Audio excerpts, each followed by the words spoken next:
vem a ser esse sistema de arquivos? Olha, é uma questão só de escala. Se você atua numa Secretaria da Saúde, ou numa Secretaria da Educação, ou de governo, você tem um problema. Mas você está na prefeitura, você está na administração municipal.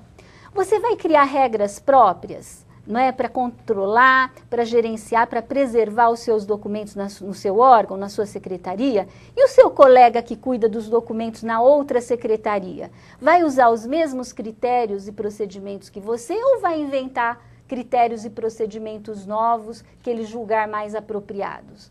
Olha, não pode, a administração é uma só.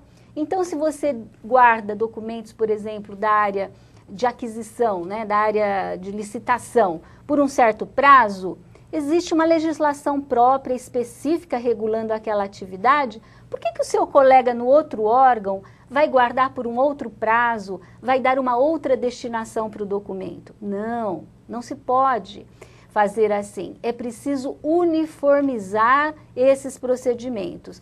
Então, o sistema de arquivos é uma estratégia, uma ferramenta que a gente usa, Flávio, para tratar esses documentos em larga escala, no âmbito de um município inteiro, no âmbito de um estado inteiro, e mesmo o governo federal também tem o seu sistema de arquivos para tratar isso em relação a todos os seus ministérios.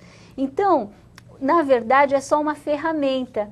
Você sabe, Flávio, que esse conceito de gestão sistêmica nos chegou através da biologia, né? Por quê? Porque a ideia de um organismo, né, de um corpo humano que tem vários órgãos e que tem um órgão central que comanda tudo, né?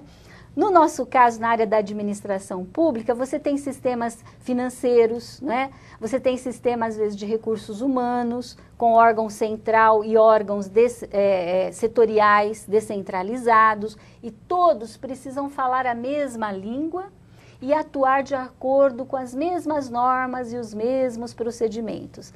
Então, na verdade, o sistema de arquivos é um conceito, é uma ferramenta gerencial através do qual você, por meio de um órgão central, que no nosso ponto de vista o mais apropriado é ser o arquivo público, né, municipal, ele assume a coordenação desse trabalho, define normas e procedimentos junto com os órgãos produtores e depois cuida para que esses órgãos funcionem na parte de arquivos de acordo com essas normas e procedimentos que são comuns a todos.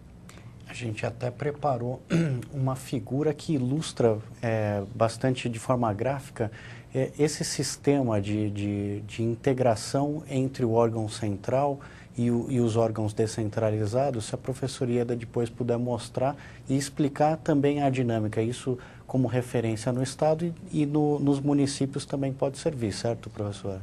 Com certeza, Flávio, olha só, então eu vou mostrar aqui para vocês, vejam na figura, nós temos um órgão central, que geralmente é o arquivo público, no caso do estado é o arquivo público do estado, no caso de um município deveria ser o arquivo público municipal, e os órgãos setoriais. Por meio disso, o que a gente consegue assegurar? A articulação entre esses órgãos produtores, a integração das fases, né? A fase corrente, intermediária e permanente, a articulação dos arquivos com as atividades de protocolo, né? Não ficam atividades estanques, né? O protocolo trabalhando sem nenhuma articulação com os arquivos, não. Eles funcionam de acordo com normas próprias e comuns, né? No caso do estado de São Paulo, olha, no arquivo público ocupa, não é, a posição de órgão central, desde esse decreto de 1984, que instituiu o sistema. Esse sistema é integrado pelos arquivos e protocolos de todas as secretarias, de todas as autarquias, fundações, empresas públicas, sociedades de economia mista, e todos, a partir das normas emanadas deste órgão central, todos os setores de protocolo e arquivo funcionam com procedimentos comuns, uniformizados. Ok, professor. Então, eu vou fazer agora, a gente vai fazer uma atividade rápida, que é o cochicho. A gente já teve um cochicho da manhã, vocês já conhecem a dinâmica. Então, eu vou deixar uma pergunta na tela Em 3 minutinhos vocês conversem com seus colegas, cheguem a uma conclusão, peçam a palavra, a gente vai chamar um polo para fazer uma interação com a gente para responder essa pergunta. E a pergunta que está na tela de vocês é: quais são os problemas que o seu município enfrenta por não ter uma política de gestão documental? Então pensem, discutam, peçam a palavra. Daqui a 3 minutinhos a gente volta para conversar.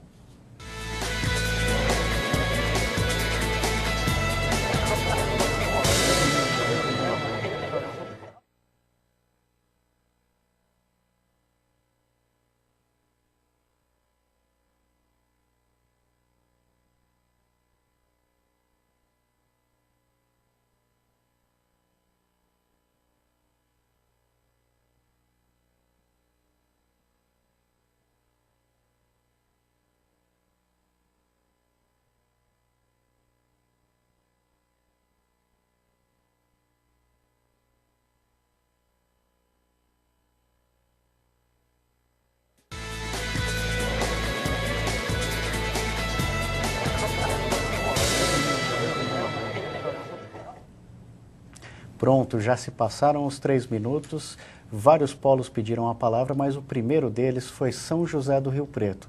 Então vamos passar a palavra para Rio Preto responder a pergunta do Cochicho. Quais são os problemas que o seu município enfrenta por não ter uma política de gestão documental? Rio Preto, passo a palavra.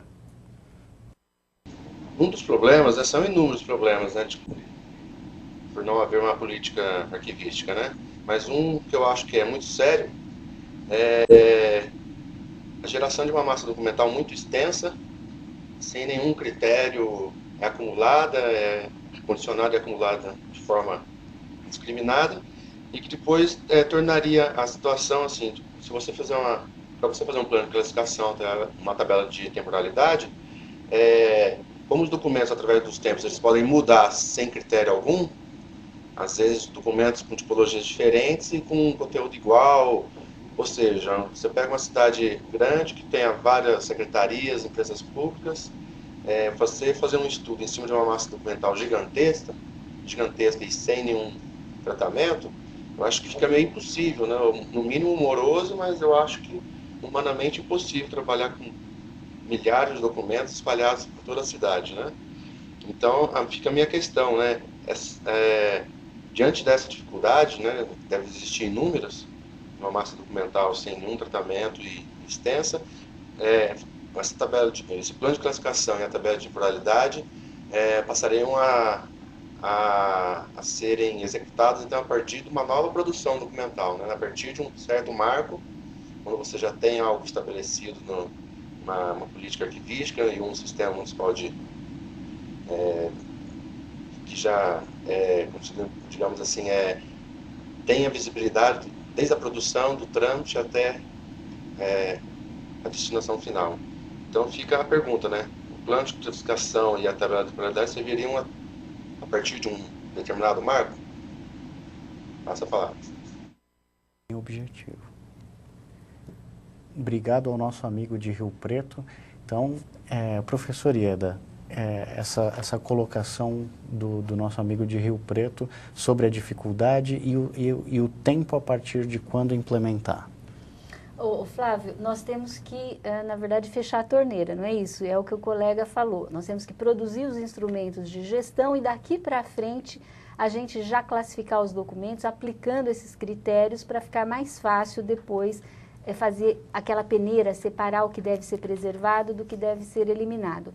No entanto, só quero lembrar ao colega o seguinte: é possível, desejável, e nós estamos fazendo isso, né? Você aplicar retrospectivamente esses critérios. Então, dá sim para aplicar esses critérios daqui para trás, e não só daqui para frente. Claro que você vai encontrar aquele problema que você mencionou, às vezes os nomes dos documentos mudam no decurso do tempo. No entanto, engana-se quem pensa que nós estamos gerando documentos novos. Nós estamos gerando os mesmos documentos que sempre geramos. Às vezes a nomenclatura muda, não é? Mas a gente, conhecendo o conteúdo do documento, vai saber identificá-los no passado. Obrigado, Ieda.